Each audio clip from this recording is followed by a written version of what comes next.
आपने पहले समय में देखा होगा कि घर के बाहर की नालियाँ खुली रहती थी। अब तो साफ रहता है, सब ढके रहते हैं। पहले घर के बाहर जो नालियाँ होती थी वो खुली रहती थी गांव में अक्सर। और जो छोटे छोटे बच्चे होते थे वो कभी गिलास ले जाके फेंक देते थे, कभी कटोरी ले जाके फेंक देते थे। अब बच्चे तो बच्चे, होता था कई बार, अक्सर होता था। हमारी पुरानी महिलाओं को याद होगा। फिर वो अब नाली में गिलास बच्चे ने फेंक दी तो निकालोगे कि नहीं निकालोगे? अरे बोलिए ना, निकालेंगे। छोटी बच्ची बोल रही है निकालेंगे। कैसे छोड़ देंगे? गिलास है, खरीद के लाए, पैसे की है, कैसे फेंक देंगे? अच्छा, अब निकाल ली, अब गिलास तो गंदी हो गई, अब शुद्ध कैसे होगी? अग्नि में तपा करके। बहुत सुंदर, बहुत बढ़िया। यदि गिलास को मांजकर धोकर अग्नि में तपा दिया जाए तो वो शुद्ध हो जाती है। ठीक है। आम पहले तो कच्चे होते हैं, फिर पकते हैं। पकने के लिए क्या चाहिए? आम को ताप चाहिए, गर्मी चाहिए। जितना ताप होगा उतने मीठे होंगे, जितनी गर्मी खाएंगे उतने मीठे होंगे। ठीक है ना? जब दाना जमीन में डाला जाता है तो उसके बाद पानी दिया जाता है, ठंडक की ज़रूरत है। अंकुरित हो रहा है, अंकुरित होने के लिए ठंडक की ज़रूरत है, पानी की ज़रूरत है, हवा की ज़रूरत है। फसल खड़ी हो गई, दाना पूरा पर्याप्त आ गया। जितना साइज़ दाने में होना चाहिए उतना साइज़ दाने में आ गया। क्या अभी किसान ने फसल काट ली? नहीं काटी। अब क्या बचा है? तपना बचा है। जब तपेगा तो वो अनाज तुम्हारे योग्य होगा। जब तप जाएगा तो वो अनाज कहलाएगा। तपने के बाद ही वो तुम्हारे यूज़ के योग्य होता है। बात समझ में आई कि नहीं आई? फसल तपेगी तो कभी पानी पड़ जाए, कभी ठंड पड़ जाए, कभी पाला पड़ जाए, बोले फसल खराब हो गई। भाई पानी तो पहले भी पड़ा था, अब फिर पानी पड़ गया क्या? क्या बात? नहीं नहीं, वो सूख गई थी फसल, उसके बाद पानी पड़ गया, अब खराब हो गई। जो गेहूँ अधिक रेट में जाने चाहिए थे उसकी कीमत डाउन हो गई। तपने के बाद भी यदि पानी पड़ गया तो डाउन हो गई। इसका मतलब अनाज का तपना ज़रूरी है। शुद्ध होने के लिए बर्तन का तपना ज़रूरी है। और जो सोना होता ना, सोना, तो आपको जो सोना पत्थर में होता है वो यदि आपको ले जाके दे दिया जाए तो आप ले लोगे? नहीं लोगे। कौन सा सोना चाहिए? कौन से सोना पहनते हो तुम?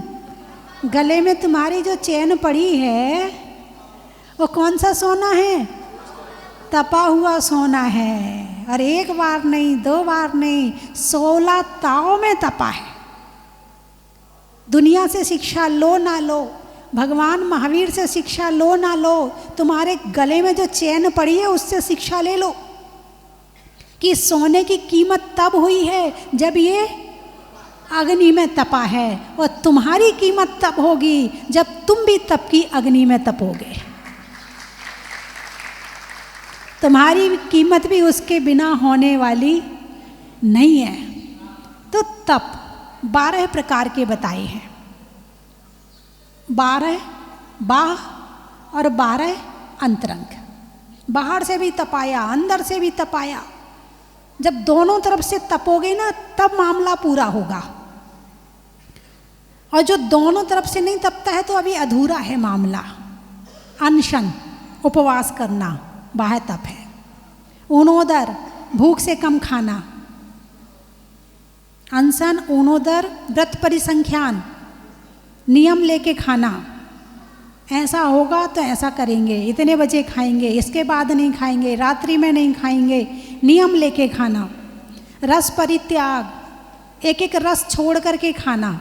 कभी घी छोड़ दिया, कभी तेल छोड़ दिया, कभी दूध छोड़ दिया, कभी मीठा छोड़ दिया, कभी नमक छोड़ दिया, एक एक रस छोड़ करके खाना।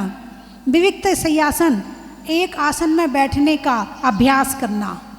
और काय क्लेश, गर्मी हो रही है थोड़ी सहन करना, सर्दी हो रही है थोड़ा सहन करना, थोड़ी विपरीत वातावरण में अपने आप को, मन को अशांत नहीं होने देना, मन को शांत रखना, ये बाहर की तपस्या है। बाहर को तपाओगे तो अंदर तपेगा, और अंदर को तपाओगे तो बाहर तपेगा। बाहर शरीर की शुद्धि बाह्य तपों से, और आत्मा की शुद्धि अंतरंग तपों से, और दोनों एक साथ रहते हैं तो दोनों में दोनों का तप बराबर हो जाता है। उपवास करने से शरीर शुद्ध होता कि नहीं होता, बताइए मुझे। अच्छा एक बात बताओ, मैं हमेशा कहती हूँ सारे संसार में सारी फैक्ट्रियाँ सप्ताह में एक दिन बंद होती हैं, होती कि नहीं होती? सारी मशीनें बंद होती हैं ना भाई, फैक्ट्री बंद हो गई मतलब मशीन बंद हो गई, ठीक है। बच्चे 6 दिन स्कूल जाते हैं, एक दिन छुट्टी मिलती कि नहीं मिलती है? भाई दिमाग भी एक मशीन है, अब 6 दिन मशीन ने काम कर लिया है, एक दिन इसको छुट्टी मिलनी चाहिए, रेस्ट मिलना चाहिए, है ना।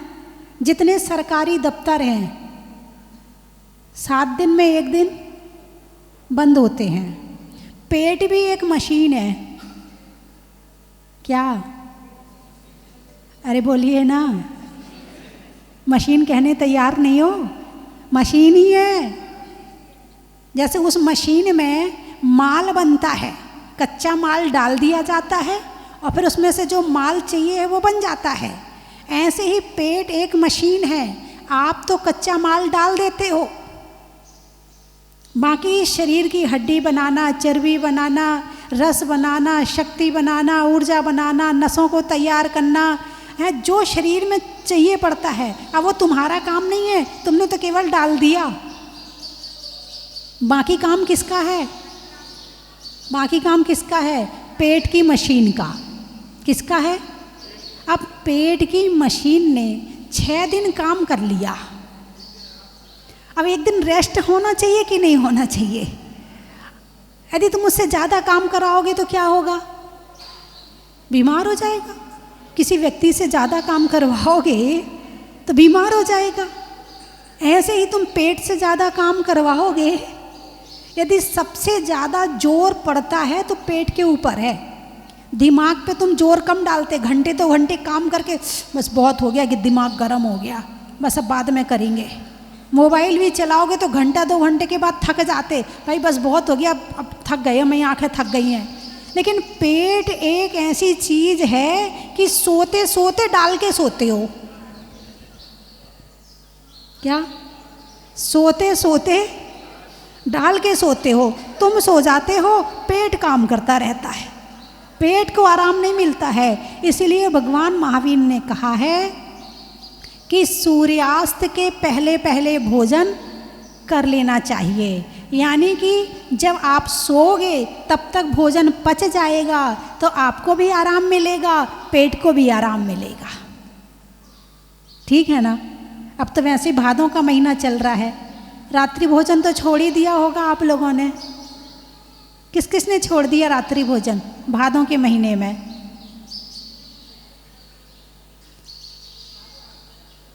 और किन का त्याग है रात्रि भोजन का? हाँ, वो हाथ उठा लो, मैं देख तो लूँ। अच्छे लोगों को देखना तो चाहिए। अच्छा, मतलब महिलाओं ने भी नहीं छोड़ा रात में खाना? ओहो हो, जिस घर में नारी के अंदर धर्म नहीं होता है उसके घर में धर्म नहीं होता है। नारी को तो वैसे ही नहीं, नॉर्मली नहीं खाना चाहिए। नारी तो एक आदर्श मानी जाती है बच्चों के लिए। कहा जाता है माँ बच्चों की पहली पाठशाला है। जब माँ को रात में खाते देखेंगे तो बच्चे क्या शिक्षा लेंगे?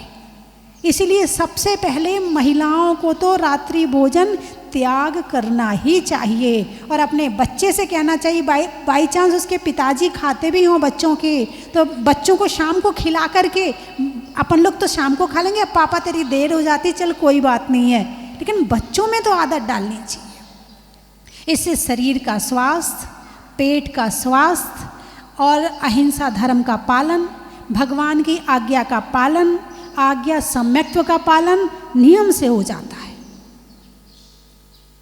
और जो 24 घंटे पेट से काम करवाएगा, फिर जाओ डॉक्टर के यहाँ, खाओ हाजमे की गोलियाँ, अब डकार आ रही है, अब गैस बन रही है, अब पच नहीं रहा है, अब पेट में ये बीमारी हो गई, अब आंतें कमज़ोर हो गई। अब आंतें कमज़ोर क्यों नहीं होंगी?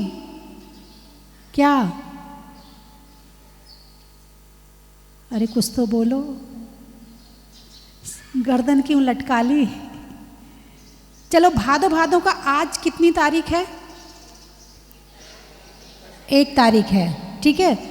और 10 तारीख से 10 लाक्षणी लग रहे हैं, है ना। तो पूर्णमासी तक का कौन कौन त्याग कर सकता है रात्रि भोजन का? आज आप जहाजपुर आए हो तो कम से कम जहाजपुर में आके थोड़ा सा संकल्प लेकर जाओ, हाथ उठाइए।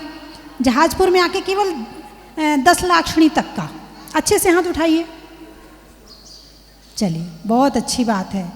अच्छा, एक और छोटा सा नियम है आपके लिए। भाई देखो, हिंदुओं में आपने देखा होगा, जो हनुमान जी का भक्त होता है वो मंगलवार को उपवास करता है, जो शंकर जी का होता है वो सोमवार को करता है, जो संतोषी माता का होता है वो शुक्रवार का करता है। तुम्हारा कोई वार है कि नहीं है? तुम किसी के भक्त हो कि नहीं कि तुम्हारे सारे दिन खाने के लिए हैं? अच्छा, एक नियम ले लो, सप्ताह में 1 दिन रात को नहीं खाएंगे। सप्ताह में 1 दिन रात में नहीं खाएंगे, दिन का नहीं छुड़वा रही मैं आपके, सप्ताह में 1 दिन रात में नहीं खाएंगे, इतना नियम ले लो आप। अच्छे से ले लो, क्या दिक्कत है? अभी इसका फल बताऊंगी आपको मैं, इसका फल बताऊंगी कितना फल है इसका। केवल 1 दिन त्याग करने का भी कितना फल होगा। उठाइए हाथ कि सप्ताह में 1 दिन रात में नहीं खाएंगे। यहाँ वाली हाथ नहीं उठा रही, बहुत बढ़िया, अच्छा लगा, बच्चों ने हाथ उठाया है।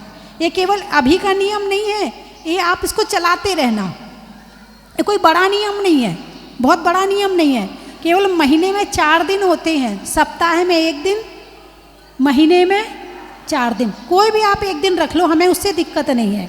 1 दिन नहीं खाना रात में, ठीक है। कितने लोगों ने हाथ उठाया फिर से मैं देख तो लूँ, और टीवी वाले भी हाथ उठा लें जो देख रहे हैं।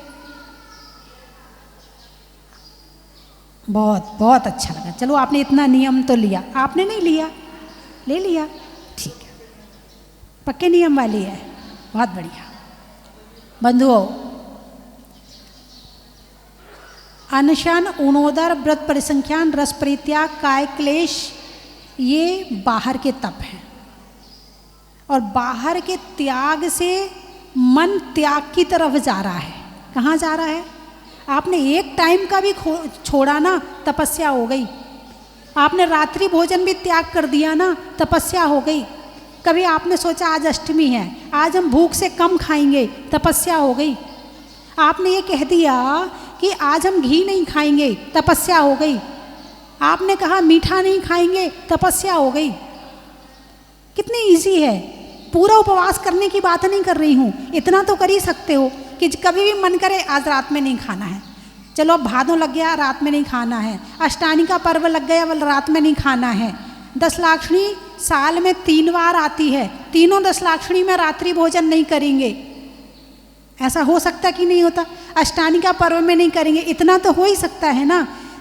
और ये आपके संस्कार, आपने यदि 1 दिन का त्याग किया है ना, ये आपको कहाँ ले जाएंगे और कहाँ आपको सुखी करेंगे जाके, आपको भी नहीं पता है। इस नियम को दृढ़ता से पालन करना। घुटनों के बल चलते चलते पांव खड़े हो जाते हैं और छोटे छोटे नियम एक दिन बहुत बड़े हो जाते हैं। छोटे छोटे नियम एक दिन बहुत बड़े हो जाते हैं। अपने बच्चों को भी ऐसे ही समझाओ, बेटा सप्ताह में 1 दिन नहीं खाना, सप्ताह में 2 दिन नहीं खाना है, अष्टमी चतुर्दशी आलू नहीं खाना, थोड़ा थोड़ा त्याग करवाओ। मैं एक साथ त्याग करने नहीं करी कि आप पूरी ज़िंदगी के लिए आलू छोड़ दो, नहीं।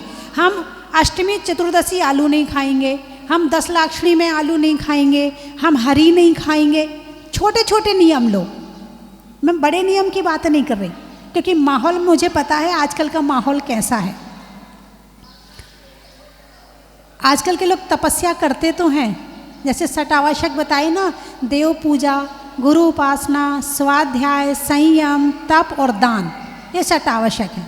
आजकल के लोग कर रहे हैं पत्नी पूजा, बूट पॉलिश, स्वाध्याय, न्यूज़पेपरम, तपः गरम गरम चाय, संयम अस्पतालम, संयम अस्पतालम और दानम सिनेमा हालम होटलम, दानम सिनेमा हालम होटलम और षटकर्माणी देने देने। पहले के लोग शास्त्र का स्वाध्याय करते थे, अब के लोग अखबार पढ़ते हैं। पहले के लोग भगवान की बात मानते थे, अब के लोग पत्नी की बात मानते हैं। पूजा का क्या मतलब होता है? बात मानना, भक्ति करना, उनके गुणों का गुणगान करना, प्रशंसा करना। अब पत्नी के गुणों का गुणगान हो रहा है, बूट पॉलिश घर में हो रही है, कौन बाहर करवाए, अपने घर में शुरू हो गए। और संयम अस्पतालम, बीमार हो गए, डॉक्टर ने कहा शुगर हो गई है, चीनी नहीं खाना। अच्छा डॉक्टर साहब जैसा आप कहो। हैं, डॉक्टर ने कहा पिज़्ज़ा बर्गर नहीं खाना, फैट हो गए बहुत ज़्यादा, मोटे हो गए हो बहुत ज़्यादा। अच्छा डॉक्टर साहब जैसा आप कहो। डॉक्टर कहेगा घी नहीं खाना, आपका बीपी हाई रहता है। अच्छा डॉक्टर साहब जैसा कहो। हैं, और भगवान महावीर कहते हैं कि सप्ताह में एक दिन चीनी छोड़ो, एक दिन घी छोड़ो, एक दिन तेल छोड़ो, एक दिन मीठा छोड़ो, एक दिन खटाई छोड़ो। डॉक्टर भगवान महावीर कहते तो नहीं मानेंगे, और डॉक्टर ने कह दिया, इसलिए कहा संयम अस्पतालम। डॉक्टर कहेगा भूख से कम खाना, डाइटिंग के लिए भूख से कम खा सकते हैं, मगर भगवान महावीर ने जो ऊनोदर तप कहा है उसके लिए नहीं खा सकते हैं, उसके लिए तो पूरा खाना पड़ेगा। बात समझ में आई? यदि भगवान महावीर की बात मान लो तो तुम्हें डॉक्टर की बात मानने की ज़रूरत पड़ेगी नहीं। तुम्हें डाइटिंग, तुम वैसे ही सप्ताह में 4 उपवास कर लो, 2 अष्टमी आती हैं, 2 चतुर्दशी आती हैं, तो तुम्हारा वजन वैसे ही ठीक रहेगा, वैसे ही नहीं बढ़ेगा। नहीं, उपवास तो करेंगे नहीं, डाइटिंग कर लेंगे। तो तपस्या करने से शरीर की शुद्धि होती है। क्या होती है? शरीर की शुद्धि होती है। जितना शरीर में ज़्यादा चला गया है, उपवास करने से सारा मैनेज हो जाता है। जितना घी ज़्यादा चला गया है, जितनी चीनी ज़्यादा चली गई है, जितनी और चीज़ें ज़्यादा चली गई हैं, उपवास करने से वो सब मैनेज हो जाता है। और फिर 6 दिन आप आराम से भोजन करो। रोज़ तो डरते डरते खाते, इसमें घी ज़्यादा है, इसमें तेल ज़्यादा है, ये मीठा ज़्यादा नहीं खाना। अब भगवान महावीर की बात मान लो तो डरने की ज़रूरत पड़ेगी नहीं। तो बाहर के तप करने से शरीर की शुद्धि होती है और आत्मा की शुद्धि होती है।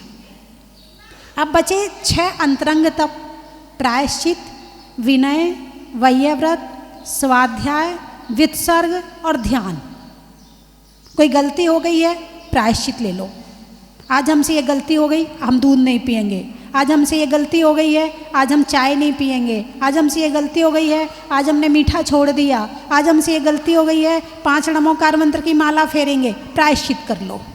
हालांकि प्रायश्चित आचार्यों से लेना चाहिए, फिर भी यदि आप अपने आप जब तक आचार्य परमेष्ठी के पास नहीं पहुंच पा रहे हैं तो अपने आप ही थोड़ा कर दो कि हमसे ये गलती हुई है, तो उसको हम साफ करने के लिए ये प्रायश्चित करते। लो, ये तपस्या हो गई, ये भी तपस्या है। कोई बड़ी बात तो नहीं तपस्या करने में। अकेले उपवास थोड़ा कठिन पड़ता है, बाकी तब तो सब सरल है। प्रायश्चित, विनय, आपने किसी को मुस्कुरा के जय जिनेंद्र कर ली, तप हो गया। जितने बार करोगे उतने बार तप हो गया।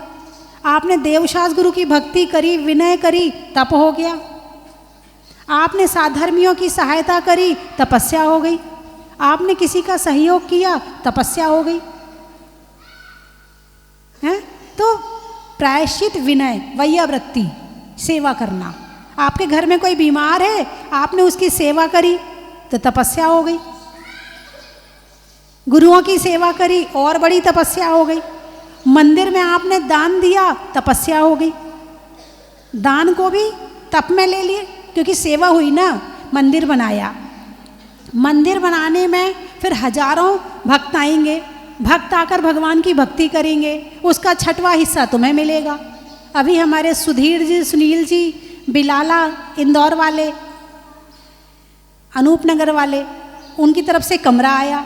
अब उस कमरे में जितने लोग रहेंगे, जितने भक्त आएंगे, अभिषेक करेंगे, पूजा करेंगे, यहाँ पर और भक्ति करेंगे, उसका 6वां हिस्सा जिसने कमरा बनवाया है उसके पास अपने आप पहुँचता जाएगा। चाहे तुम कहीं रहो, चाहे इस गति में रहो, चाहे किसी गति में रहो। ये मंदिर में जिसने द्रव्य लगाया, जिसका पैसा मंदिर में लगा है, उसके पास भक्ति का 6वां हिस्सा पहुँचता रहेगा। तो ये भी तपस्या के अंतर्गत आ गया। स्वाध्याय, आपने शास्त्र पढ़ा, हो गई तपस्या। मन लगा के पढ़ा, और बड़ी तपस्या हो गई। वित्सर्ग, कायोत्सर्ग किया, 9 बार नमोकार मंत्र ध्यान से, 9 बार नमोकार मंत्र अपने आप को छोड़कर पंच परमेष्ठी का स्मरण करते हुए यदि आपने पढ़ लिया तो वो भी तपस्या हो गई। और ज़्यादा बार माला फेर ली, वो और तपस्या हो गई। और ध्यान लगा लिया तो ध्यान भी तपस्या हो गई। चलो उपवासी तो नहीं कर पाते आप, बाकी के आप 11 तप तो कर ही सकते हो। अरे बोलिए ना, 1-2 हाँ आई हैं, बाकी तो यूं देख रहा है मुझे। अब मैंने जड़ थोड़ी कर दिया भाई आपको, आप तो स्टेचू बन गए ऐसा लग रहा है। नहीं, अभी तो सुन रहे हैं, सोचेंगे तो बाद में। सोचने का समय थोड़ी, जब तक एक बात होती तब तक मैं दूसरी बात बोल देती हूँ, तो आपका ध्यान वहाँ चला जाता है। सोचने का समय बाद में आएगा, जब तक समय आएगा सोचने का तब तक भूल जाओगे माता जी ने कहा क्या था।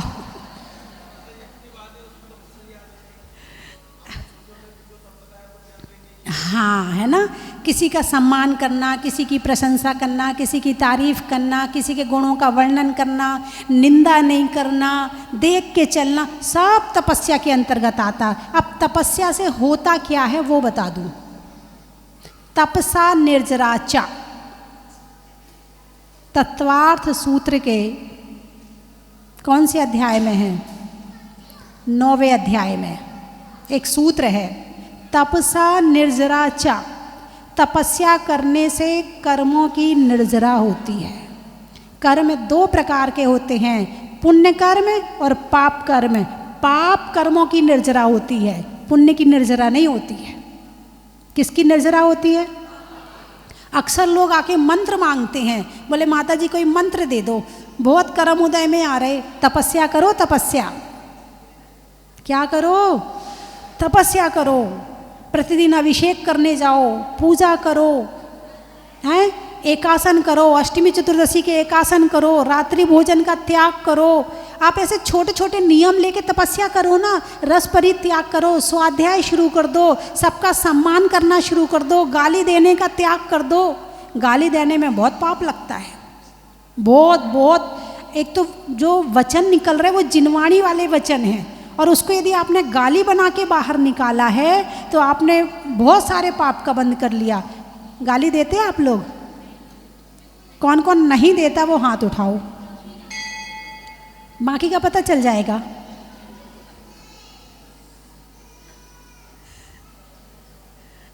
चलिए हाथ नीचे कर लें।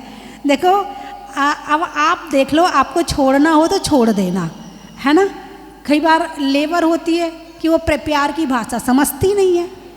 कभी कभी ऐसा होता है कि लेबर प्यार की भाषा, उसको भी आदत पड़ गई, जब तक गाली सुनने ना मिले तब तक वो काम ही नहीं करती है। ऐसा हो सकता है, लेकिन सामान्यता है अपने बच्चों को गालियाँ देना, अपनी पत्नी को गाली देना, रिश्तेदारों को गाली देना, मित्रों को गाली देना, धर्मात्मा को गाली देना, इसका त्याग कर दो। इसका तो त्याग कर सकते हो, हैं? क्या बात है, मैंने कुछ गड़बड़ कह दिया क्या?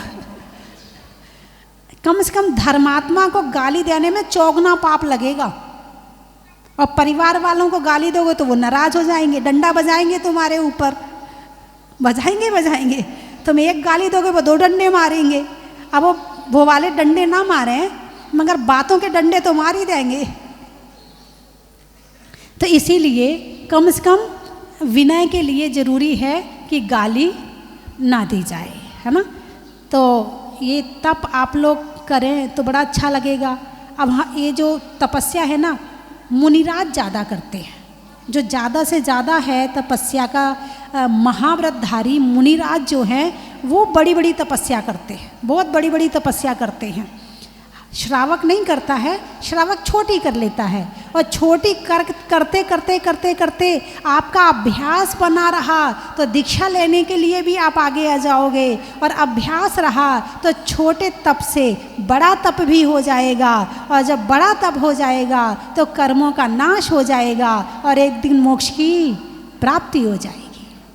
तो तप घर से शुरू करो, पहले छोटे छोटे करो, हैं। मैं रात्रि में भोजन नहीं करूँगा, मैं आलू नहीं खाऊँगा, अष्टमी 14 आलू नहीं खाऊँगा, या मेरा हमेशा के लिए आलू का त्याग है।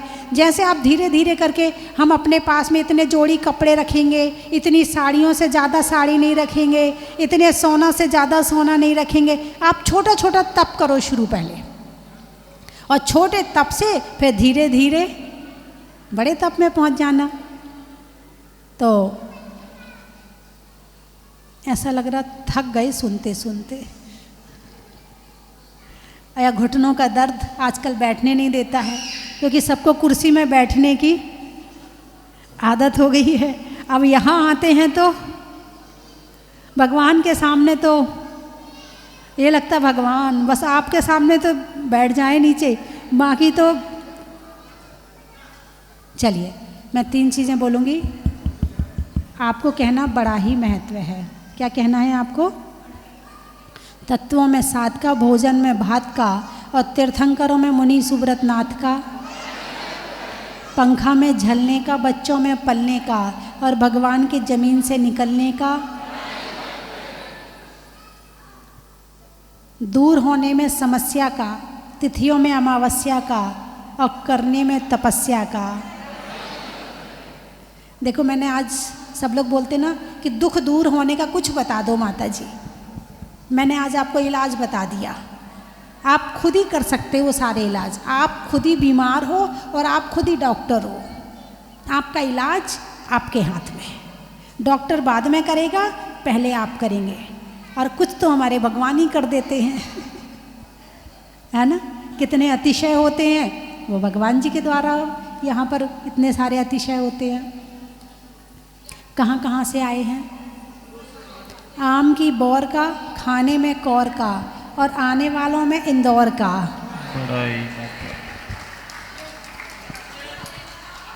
पारसोला, चढ़ाने में गोला का, सब्जी बाजार में झोला का, और आने वालों में पारसोला का। चेहरे पर नैन का, बोलने में बैन का, और आने वालों में उज्जैन का। शिवनी, पीने में पानी का, रिश्तों में नानी का, और आने वालों में शिवनी का। बड़ा ही महत्व है।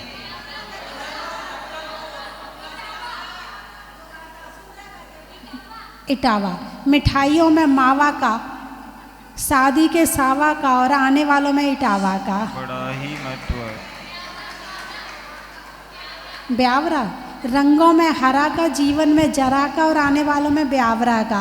बड़ा ही महत्व है। रहने के लिए धरा का, जीवन में जरा का, और आने वालों में वसुंधरा का। बड़ा ही महत्व है। रिश्तों में नाना का, पुर्जों में पाना का, और आने वालों में मकराना का। बड़ा ही महत्व है।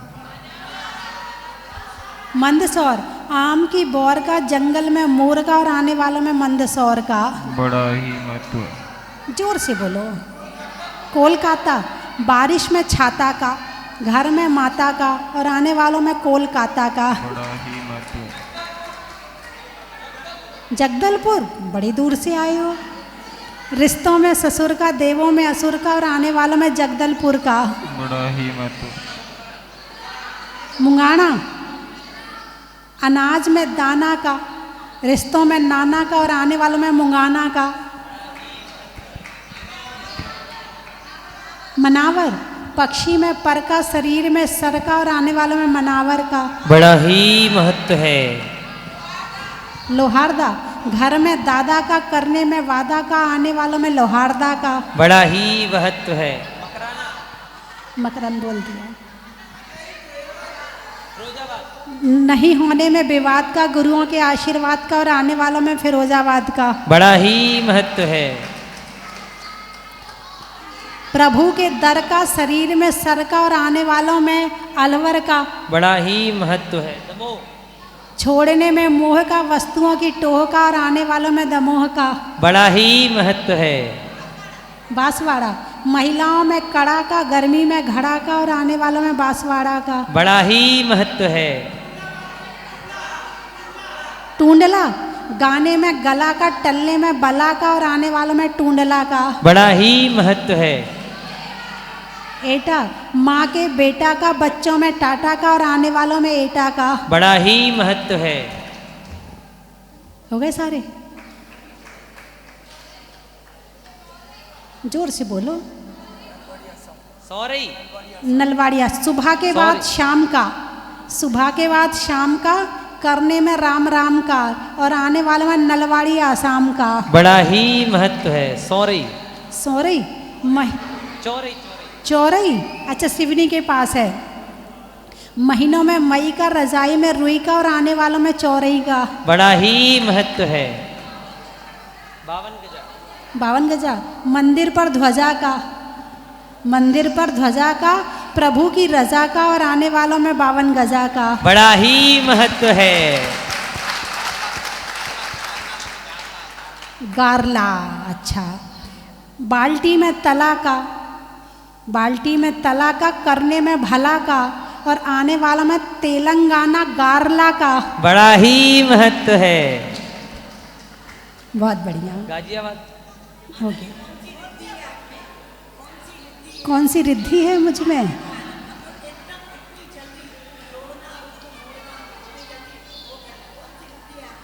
अब ये तो आप बताओगे। नहीं नहीं, 64 रिद्धियां तो पंचम काल में नहीं होती हैं। अच्छा,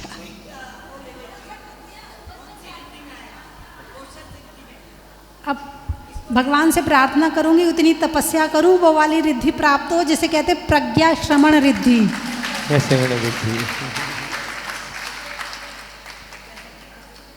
है ना? बोलिए 24 भगवान की।